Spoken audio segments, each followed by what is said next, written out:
Усім прывітанне яшчэ раз, з вами по-ранейшаму Зміцер Лукашук. Мы працягваем абмяркоўваць падзею Беларусі і за яе межамі. Ну і як звычайна ў гэты дзень і ў гэты час мы сустракаемся з кандыдатам гістарычных навук і палітычным аглядальнікам Евгеном Красуліным. Добрый дзень, спадар Евген.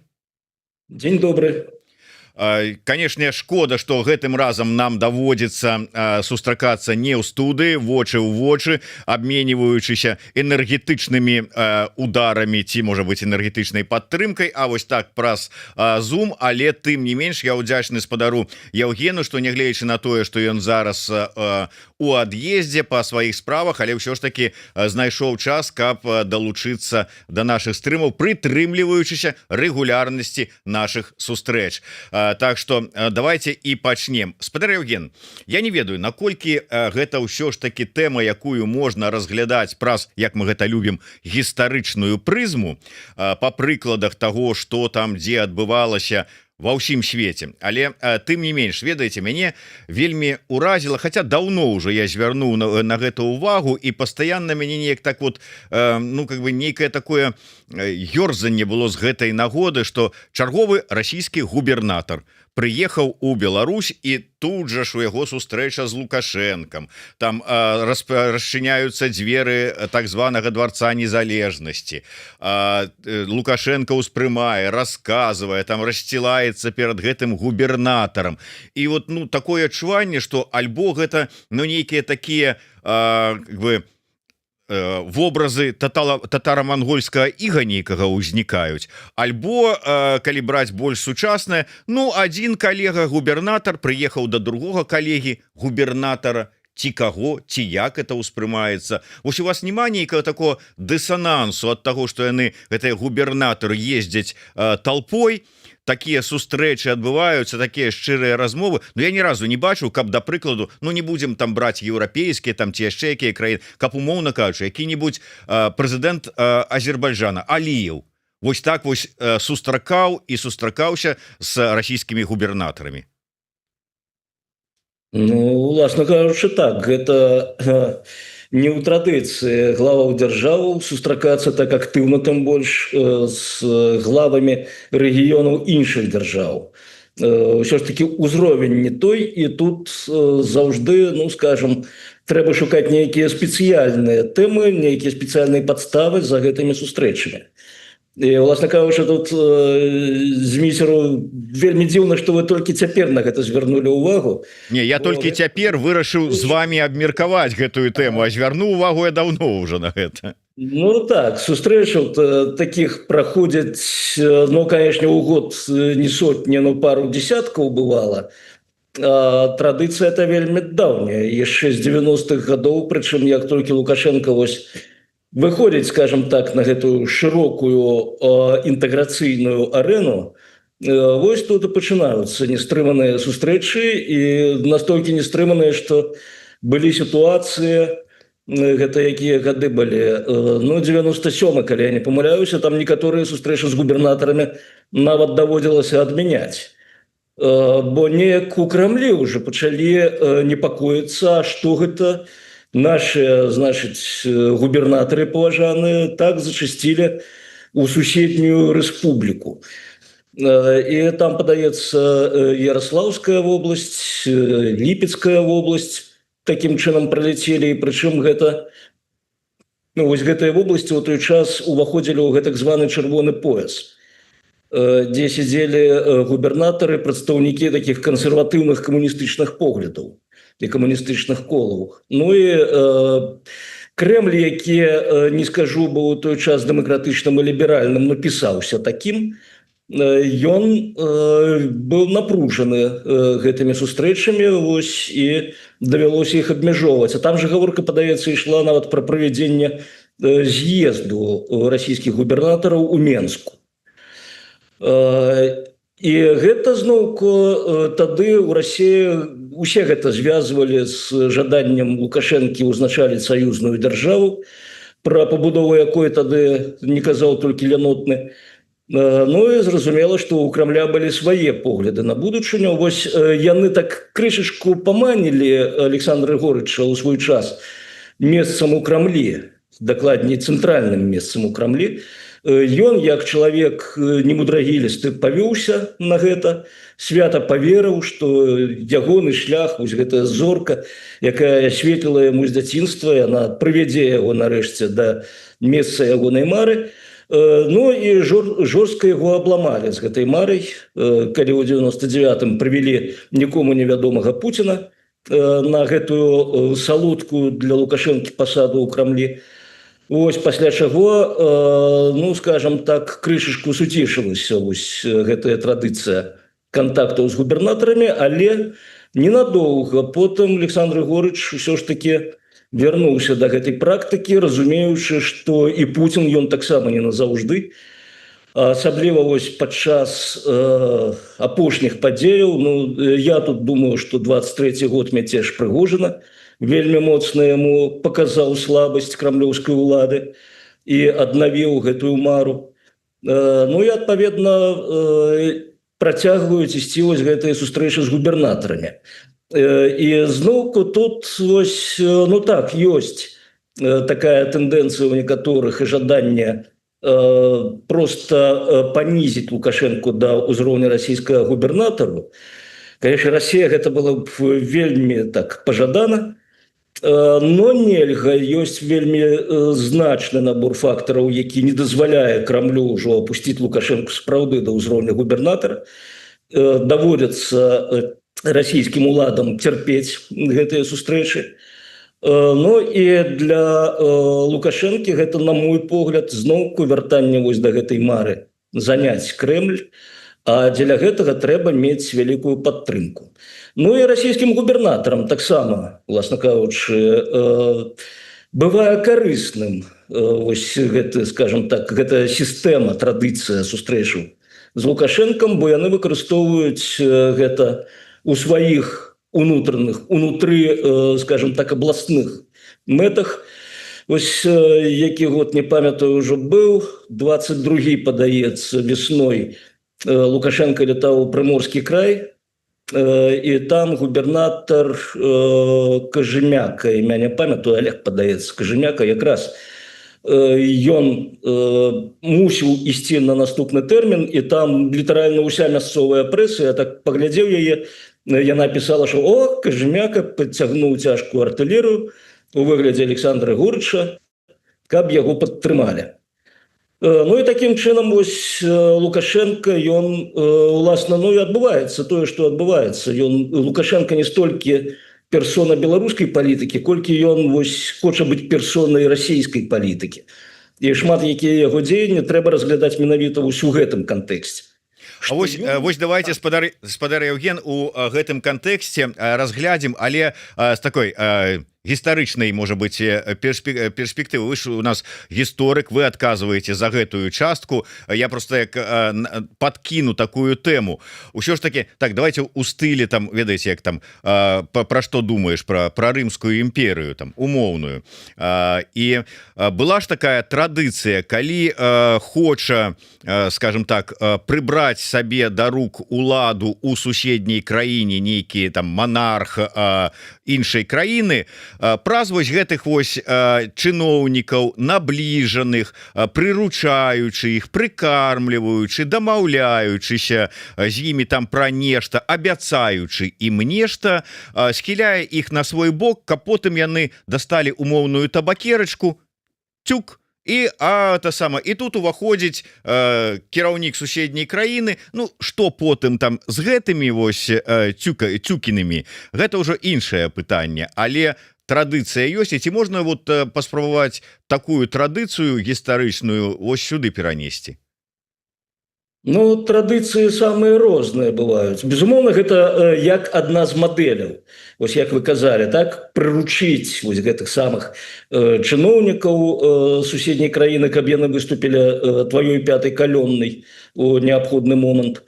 Вось гэта безумоўна, калі Лукашенко ўедзе ў Крэмль, гэта будзе запісана ў падручніках. Якраз як вось такі хрэстаматыйны прыклад, калі ён стварыў сваё начное воінства з гэтых самых расійскіх губернатараў і іншых чыноўнікаў.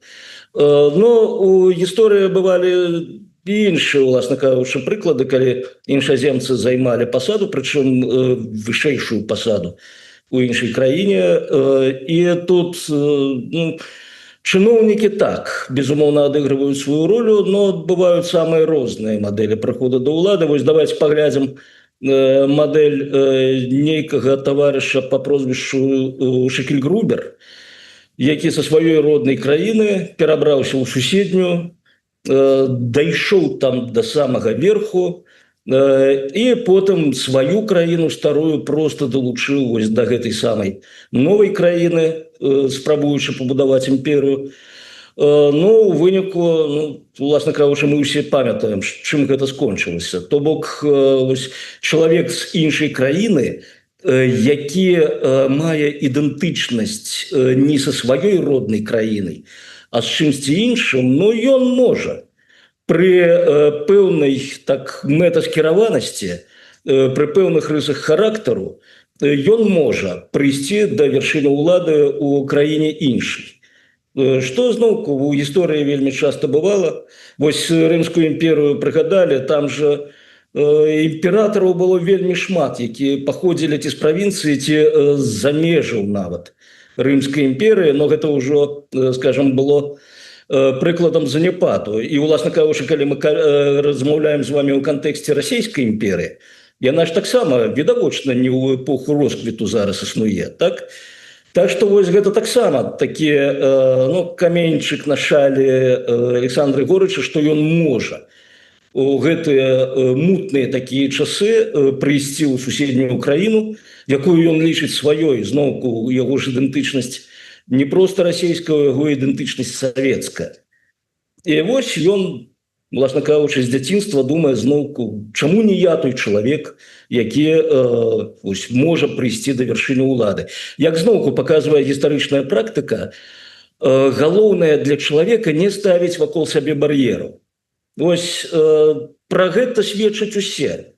Пра гэта, напрыклад, Напалеон казаў, што я прыйшоў у Парыж, убачыў гэтых кіраўнікоў краіны, якія стаяць там недзе на гаубцы на трыбуне, убачыў народ, які стаіць, і вось пабачыў, што бар'ер паміж народам і гэтымі кіраўнікамі. Прычым бар'ер не фізычны, бар'ер умоўны.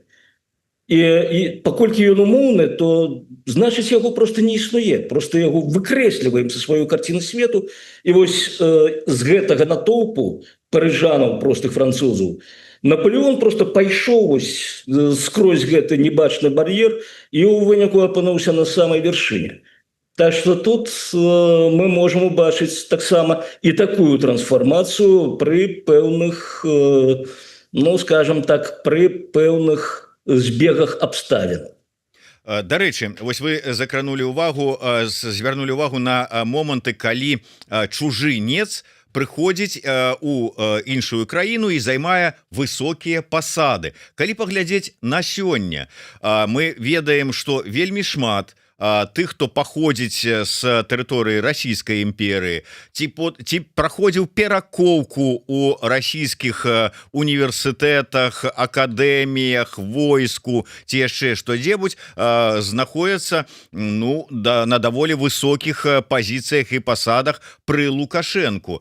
То бок, можа быць, з аднаго боку, там Лукашенко і спрабуе з губернатараў сваю пятую калону стварыць, а з іншага боку, вось, можа, гэтая недаімперыя расійская праз вось гэтае такое прасоўванне сваіх людзей на пасады ў Беларусі, так паступова і ўцягвае яе ў сваю сферу, робячы пакуль умоўную, але у пэўным сэнсе такую губернію Беларусь. Так, уласна кажучы, тут же няма супярэчнасці паміж памкненнем Лукашэнкі да ўлады ў Расіі і памкненнем Расіі пераўтварыць Беларусь у сваю губернію. Это тое, што я чуў яшчэ у пачатку 90-х ад сваіх таварышаў па вучобе ў Маскоўскім універсітэце, якія казалі, што да супакойся, будзе у вас наш губернатар сидзець, усё будзе добра. Вось, ніякіх там вашых суверэнітэтаў, незалежнасцяў гэтых смешных. Вось, так што тут ўсё норм. Іншая справа, што, ну, ёсць такое меркаванне, што Крэмль атачыў Лукашэнку сваімі людзьмі, якія сочаць за ім. Вось, тое, што там у гэтых кабінетах губазікаў і іншых падобных вісяць расійскія трыкалёры, што, маўляў, гэта вось сведчыць, што яны больш адданыя Пуціну, чым Лукашэнцы. Ну, я б тут не зрабіў такіх высноваў. Яны адданыя Расіі, так, а Лукашенко таксама адданы Расіі. Так што тут гэта ўсё адна і тая ж банда. С одной и той же мэтай, так, знішчыць Беларусь як незалежную дзяржаву. Хаця зноўку Беларусь для Расіі цяпер вельмі выгадна як незалежная дзяржава, бо гэта і дадатковы голас у розных міжнародных інстытуцыях, гэта і, скажем так, яшчэ адзін эмісар, які ездзіць па розных краінах гэтай далёкай дугі самай, і можа выконваць розныя далікатныя паручэнні. Вось, напрыклад, як візіт Лукашэнкі ў М'янму. Ну, ніхто ж з лідараў краінаў не, скажем так, не вырашыўся паехаць у гэтую М'янму пасля перавароту 21-го году, бо гэта, ну, просто гэта зашквар, не камільфо. Поехать туды. Ну, вось, знайшлі Александра Григорьевича, яму опускацца ўжо ніжэй няма куды на міжнароднай арэне. Поехаў і зрабіў вялікую справу для вайсковай хунты, падняўшы яе ў вачох, ну, у чымсьці свайго грамадства і, дарэчы, не тое, што падняўшы ў вачох, а хутчэй, ну, нарадзіўшы больш расчаравання і гублення надзею на пазітыўныя перамены, прадэманстраваўшы, што вось, глядзіце, з гэтай вашай хунтай, супраць якой вы выступаеце, размаўляюць лідары іншых краінаў, прычым краінаў еўрапейскіх, якія знаходзяцца ў самым цэнтры Еўропы. Вось, і заўважым, Пуцін на гэта не вырашыўся. Якім бы ён выгнаннікам на міжнароднай арэне не быў. Усё ж такі ёсць пэўныя такія чырвоныя лініі. І тут Александр Григорьевич выступіў у якасці вось гэтага першага, хто парве гэтыя чырвоныя лініі. А пасля гэтага, ну, как бы ўжо можна і іншым гэта ўсё перакрочваць. Праўда, пасля гэтага у М'янму ніхто з лідараў не ездзіў, но затое Мина Онхлайн, вось гэта самы лідар хунты, цяпер ён ужо цывільны чалавек і прэзідэнт М'янмы, абраны прыблізна як Александр Григорьевич. Вось, ён сам ездзіць актыўна за мяжу, і не толькі ў Расію, у Беларусь, але вось ужо пабываў у Кітаі, у Індыі, вось і іншых некаторых краінах. І такім чынам вось Александр Григорьевич ён адкрыў, адкупорыў гэтую краіну, і цяпер ёй быццам бы прасцей паводзіць сабе на міжнароднай арэне. Так што Александр Григорьевич у ролі кіраўніка незалежнай дзяржавы пакуль карысны.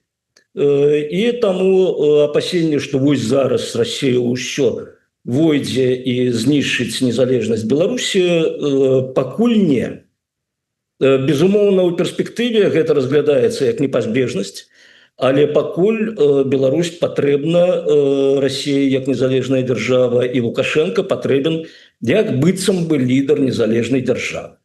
А вось у гэтых працэсах, калі с аднаго боку, ну, нібыта дзеля таго, каб патрапіць на трон у імперыю, кіраўнік суседняй краіны з чыноўнікаў робіць пятую калону, ну, у дадзеным выпадку мы гаворым пра Лукашэнку і губернатараў расійскіх, з другого боку імперыя спрабуе ўсё глыбей уцягнуць гэтую незалежную ўсё яшчэ пакуль краіну у сваю сферу, не толькі праз эканоміку, не толькі праз там бяспеку і ўсё астатняе, але і праз палітычныя працэсы і праз чыноўнікаў, якіх туды вот сваіх прыхільнікаў, ну, ці скіроўвае, ці там перакупляе, ці яшчэ што-небудзь. У гэтых вось працэсах, якія ідуць вось нібыта, вось вот это ўцягванне адбываецца паступова, калі перафразоўваць трошку Дубаўца, калі каралеўства Беларусь ператвараецца ў губернію Беларусь. Пытанне мовы. Якое мае значэнне? Ці ў дадзены ўжо запушчаны працэс, і тут как бы ўжо не мае? Не, чаму? Якраз мова гэта той інструмент, які мы, падаецца, з вами пра гэта размаўлялі таксама не аднойчы. Гэта адзін з першых інструментаў ідэнтычнасці і вызначэння свой-чужы. Я, конечно, супраць вось гэтай дыхатаміі свой-чужы, бо уласна кажучы усе людзі ну больш-менш аднолькавыя, але мова кожнага народу гэта ну вось тая каштоўнасць, якая дазваляе народу быць. Гэта той код, уласна кажучы, якім гэты народ апісвае свет, і гэты код, кожны такі код, кожная мова мае сваю унікальную прыроду і змяшчае ў сабе унікальную інфармацыю пра той самы свет. Мы вывучаем мову іншага народу, і мы пачынаем узбагачваць сваё бачанне гэтага свету праз гэтую самую мову, бо, скажем, тыя выразы, тыя ну, формулы апісання некаторых з'яваў, якія мы можам сустрэць там у кітайскай мове, мы не сустрэнем у беларускай мове ці расійскай ці ангельскай мовах. І такім чынам, вось, вывучаючы кітайскую ці просто там перакладаючы, карыстаючыся перакладамі, канечне, калі яны паспяховыя, мы пачынаем лепей разумець гэты свет, больш разнастайна яго бачыць. Ну і, канечне, калі у народа ёсць свая мова, ну, уласна кажучы, ёсць і народ. Бо а як народ мы выдзелім без мовы? Вось зноўку вяртаемся да гісторыі чалавека па прозвішчы Шыкльгрубер. Вось ён зрабіў вялікую справу для сваіх суайчыннікаў, мае на ўвазе аўстрыйцаў. Вось ён дазволіў ім зразумець, што нават нягледзячы на тое, што іхняя мова ёсць нямецкай мовай, ён прымусіў іх прызнаць сабе не немцамі, а наадварот пачаць шукаць свае адметнасці. І хоць, канешне, аўстрыйцы размаўляюць на куды больш падобнай мове да мове немцаў, чым беларусы размаўляюць на мове падобнай да мовы расіянаў, тым не менш, аўстрыйцам гэта здорава дапамагло знайсці гэтыя адметнасці свае і прызнаваць сабе аўстрыйцамі, а не немцамі. Дарэчы, сітуацыя ж таксама была даволі падобная на тую, у якой цяпер Беларусь апынулася. Аншлюсу не адбылося, но фактычна ён ёсць. І фактычна Беларусь суудзельнічае як бы з гэтым, хто не спрачаўся у агрэсіі супраць Украіны. І вось гэты суудзел ужо даў шматлікім беларусам магчымасць зразумець, што яны не расейцы, і ў тым ліку звярнуцца вось да такой сваёй адметнасці, як беларуская мова. І калі прыходзіць там іншаземец, і ён бачыць, што тут размаўляюць не на ягонай мове, ён не будзе працягваць там сваю валюту, так, расійскія рублі, і здзіўляцца, калі яе не прымаюць. Бо ўсё ж тут сваё, бярозкі, цыбулькі залатыя і расійская мова. Дык чаму рублі расійскія не бярэце? Нелягічна, пагадзіцеся. Бо, скажем, будаваць сваю ідэнтычнасць выключна на нацыянальнай валюце, гэта неяк дзіўнавата. Вось. А калі ён чуе іншую мову, калі ён вымушаны там, не ведаю, ці да машыннага перакладу звяртацца, там, ці да размоўніка, ён разумее, ўсё ж такі я не дома. Усё ж таки тут іншая краіна, іншая нацыя, і дзеля таго, каб пасадзіць тут свайго губернатара, ну, гэта ўжо так трэба падумаць над умовамі, для сябе умовамі, чаму мы тут будзем сажаць свайго губернатара. Прычым гэта актуальна у тым ліку ўсё ж таки і для расейцаў. Як я заўважыў, хоць яны звычайна мала адрозніваюцца цырымоніямі, гэта ось еўрапейцы, якія, як казаў адзін тутэйшы палітык, пакуль праціўнікі, але не ворагі. Вось яны так, яны яшчэ там з глыбіны стагоддзяў, з пачатку 16 стагоддзя задумаліся, а якое мы права маем на чужыя тэрыторыі, на чужыя жыцці, маёмасць і гэтак далей. Пакуль у Расіі гэтага асабліва не рэфлексуецца, но тым не менш для іх таксама патрэбна абгрунтаванне. І вось дзеля таго, каб Беларусь пераўтварыць губернію сваю, адсутнасць сваёй асобнай мовы у беларусаў, гэта, канешне, аргумент, што, власна кажучы, хлопцы, ну вы ўсе рускія. Што вы выпендрываецеся са сваёй незалежнасцю і нейкай там Беларусі? Ну, добра, пакінем мы назву Беларусь, там, вось, но вас не будзе, будзем мы. Вось неяк так. Так, дзякуй спадар Евген. Зараз я хацеў бы зрабіць такую невялічкую аб'яву, дакладней падвесці вынікі конкурса, які мы ладзілі учора цягам нашага эфірнага дня. Мы разыгрывалі вось гэтую кнігу, якую нам прадставіла выдавецтва Гутенберг. Гэта кніга антиутопія і псіхалагічны трылер Евгена Анашкіна «Норадреналін. Поўдзень».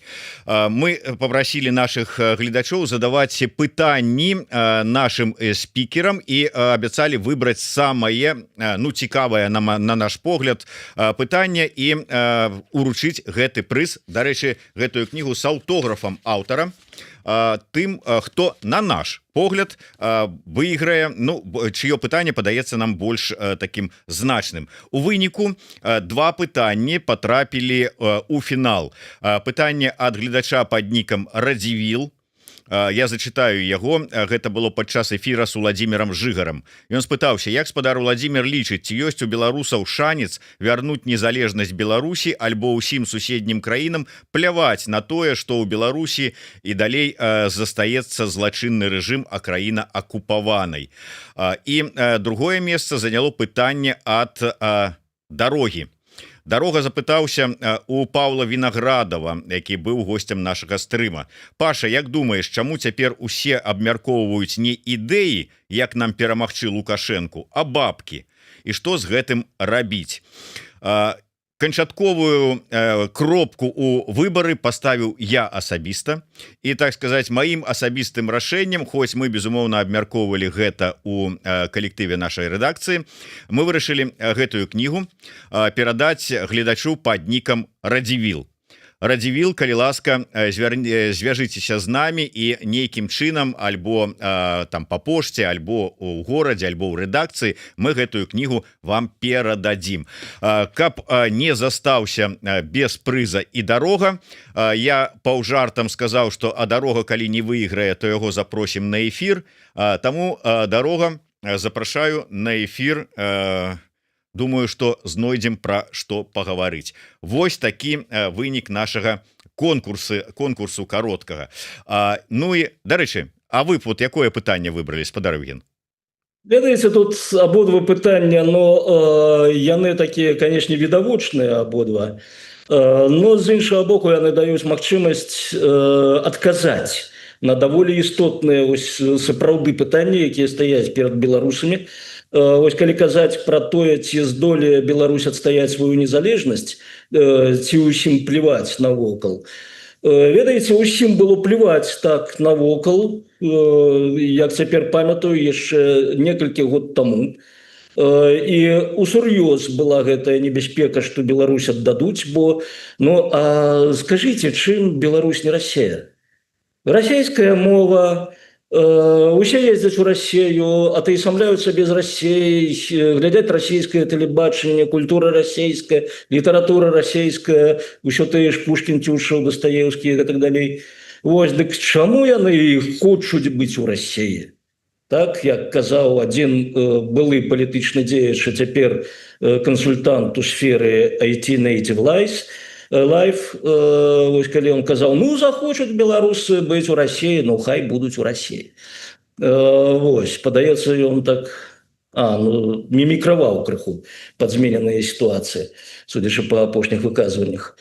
Вось, а цяпер не, цяпер ўсё ж таки атрымалася данесці і да еўрапейцаў, і да украінцаў, што вельмі каштоўна, што лепш мець побач свабодную дэмакратычную Беларусь, чым вось гэты вечны гаўбец расійскай імперыі, з якога яна гатовая скокнуць і далёка не дзеля таго, каб, не толькі дзеля таго, каб самазабіцца.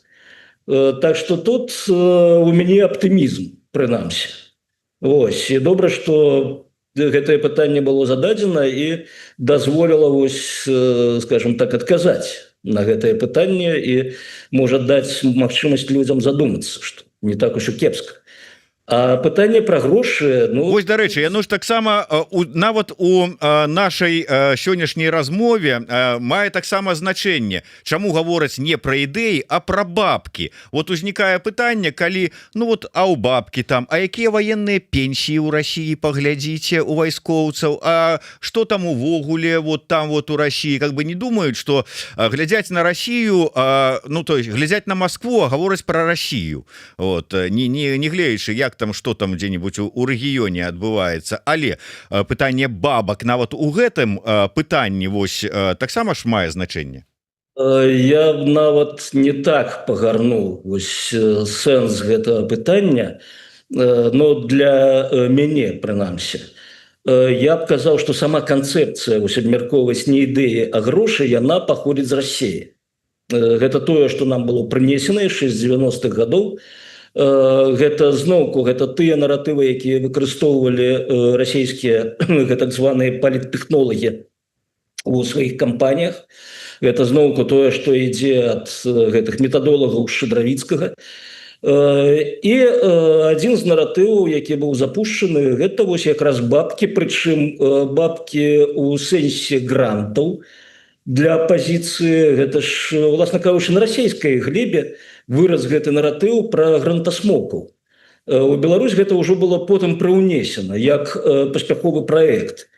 І гэта такім чынам зноўку, што цікавіць людзей. Вось ёсць праграма партыйная, яна там, ну добра, гэта не 500 сторонак, як Эль Ладрыё, тое, што было прадстаўлена Піначэту гэтымі чыкагскімі хлопчыкамі, но ўсё роўна, калі там сторонок 20 нават, ну паспрабуй прачытаць. Вось у нас нават эксперты-аналітыкі не чыталі партыйныя праграмы, ім было прасцей вось у тых жа 10-х годах казаць, што а от няма, у апозіцыйных партыяў няма праграмы. Я там, як няма, я ж сам пісаў. Вось, ну няма. Всё. І зразумела, што людзям, як цяпер любяць казаць, простым беларусам, гэта яшчэ больш так. Цяжка чытаць, цяжка ўнікаць. Прасцей запытаць, дзе бабкі? О, слухайте, яны ж там сидзяць на залатых гарах. Вось, і гэта адразу пачынае казытаць і там уяўленне, і пачынае казытаць зайздрасць. А што это яны сидзяць, а я тут хожу на завод кожны дзень на змену, і ў мяне няма гэтых залатых гораў, на якіх яны сядзяць. Плеваць, што гэтых гораў таксама няма залатых. Наадварот, там усе гэта апозіцыйныя палітыкі ў яме не сидзелі фінансавым. І это я памятаю, як у адной партыі прыйшоў кіраўнік новы, які сам поверыў, што там залатыя горы, а яму паказваюць там, ну, карацей, ты, таварыш, гэта, тут у нас дэфіцыт 26 тысяч, шукай, чым закрыць. Ледзь не дайшло до закрыцця партыі. Добра, што знайшліся іншыя людзі, якія не дапусцілі гэтага. Вось, так што тэма бабак гэта тое, што зразумела і даходліва для ўсіх. І тым больш гэта ж не патрабуе там нейкіх доказаў, гэта не патрабуе нейкіх там дакументаў, асабліва ў краінах, дзе няма нармалёвай судовай сістэмы, так, і вось гэтай практыкі, калі на любы паклёп ты можаш падаць у суд позву. Ось. І такім чынам гэта вельмі зручны наратыў. Ён дзейнічае на эмоцыі, ён не дзейнічае на розум. Мала хто там задумаецца, чым кепска, калі нейкія там культурніцкія праекты, нейкія праваабарончыя праекты, медыйныя праекты, я ўжо маўчу пра навуковыя, існуюць на падтрымку нейкіх фондаў. Власна кажучы, увесь свет так жыве. Ну не, мы кажам, гэта гранты гэта кепска, нашы грантасмокі гэта кепскія людзі, лепш мы пажывем вось у гэтай недарасійскай губерніі з гэтым самым недарасійскім лідарам Александром Григорычем, чым мы там дапусцім гэтых грантасмокаў, хай яны і не грантасмокі ў рэальнасці, да ўлады. Вось, так што пра бабкі і будуць размаўляць усе. Ну, я думаю, усе, хто залазіць у беларускую сферу Фейсбука, цудоўна бачыць, як там гэтая тэма заходзіць. Адно радуе, гледзячы па колькасці рэакцыяў на пасты, ну, скажем так, наших таких самых ключавых праўдасекаў, якія вельмі любяць там бабкі, так, пазайздросціць зноўку, там усё меней і меней гэтых станоўчых рэакцыяў, што не можа не радаваць. І зноўку там афармляюцца такія групкі, дзе адны і тыя ж імёны, прычым некаторыя імёны відавочна маюць спецслужбовыя вушы, як бы яны не сцвярджалі адваротна, но біяграфіі іх выдаюць. Ці увогуле нейкія боты, таких вельмі шмат у апошнія месяцы з'явілася, яны просто сворай былі запушчаны у сацыяльныя медыа тымі ж расійскімі паліттэхнолігамі, гэтымі метадолагамі. Вось, і у выніку бачна, што як бы не спрабавалі закінуць вось гэтыя дэмагагічныя наратывы, яны ўсё ж такі маюць тэрмін прыдатнасці. І зноўку, вось пакуль у нас ёсць час, пакуль мы знаходзімся вось у той сітуацыі, калі не можам вярнуцца ў Беларусь, і там немагчымыя рэальныя палітычныя і дэмакратычныя працэсы, вось у нас ёсць магчымасць выпрацаваць у сабе устойлівасць. Вось да гэтых наратываў, там кшталту, дзе бабкі, а дзе вы працуеце, а вы ўсе агенты.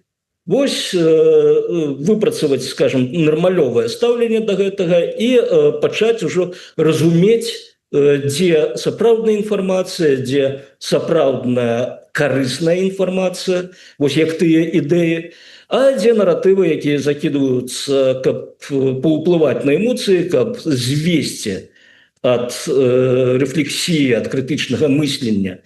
Ну, вось кшталту таго, дзе бабкі, і давайте паразмаўляем пра іх. Дарэчы ж, і пенсіі-то расійскія, падаецца, апошнім часам перастаюць быць такімі прывабнымі, калі пачынаюць прыходзіць паведамленні, што ўжо не белую ладу за чорны мех выдаюць, а пакетик пельменю.